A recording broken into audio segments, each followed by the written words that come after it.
While many believed tall ships belonged only to history and legend, modern engineers reached back in time and brought them into the future.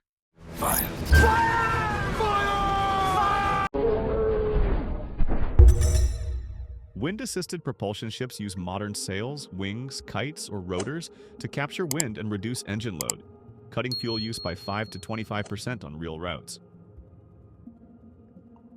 Tall ships emerged in the 1500s, reached their peak from the 1600s to the mid-1800s, and began declining with the rise of steamships in the late 19th century.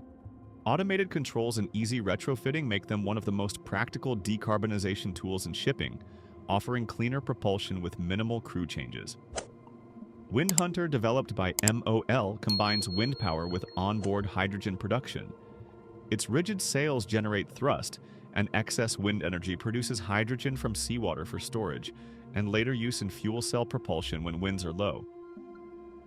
A 60 to 70 meter prototype is planned, with future scaling to larger cargo vessels, positioning Wind Hunter as both a clean ship and a floating wind-to-hydrogen plant for future green fuel supply chains. This concept sounds exciting, but how good is it really? Watch till the end to find out. Let's break it down across 5 key criteria. Functionality and performance, 7 out of 10.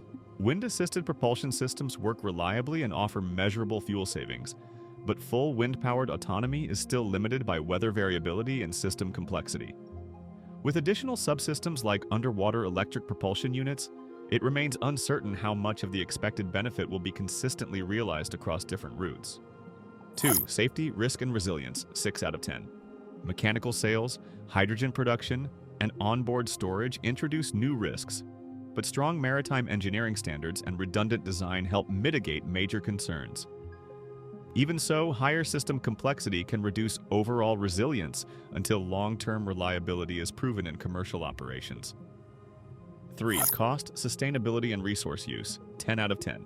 Upfront installation and retrofitting costs are high, but long-term economics look increasingly favorable as fuel savings, emissions reductions, and renewable wind energy make the operating model far more sustainable than traditional propulsion. 4. Usability, adoption, and integration, 8 out of 10. Wind assist systems can be integrated into existing fleets with minimal crew impact, making adoption practical as global shipping faces growing decarbonization pressure. Still, much of the technology's future hinges on how the early prototypes perform, and radically new systems often reveal unexpected issues only years after deployment. 5. Scalability and future potential, 8 out of 10. If early vessels succeed, the scaling potential is enormous. Wind is free, global, and abundant, and pairs naturally with hydrogen fuel cells, batteries, and hybrid propulsion systems, giving this technology exceptional long-term reach. Final score, 39 out of 50 or 78%. Wind-assisted systems are no longer science fiction, but they're not the new global standard either. The next decade will determine whether they remain niche add-ons or evolve into a defining pillar of green shipping.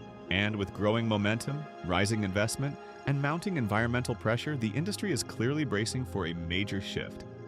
Like, subscribe, and comment. Would you board a wind-powered vessel, or wait until the technology sails through its first real-world storms?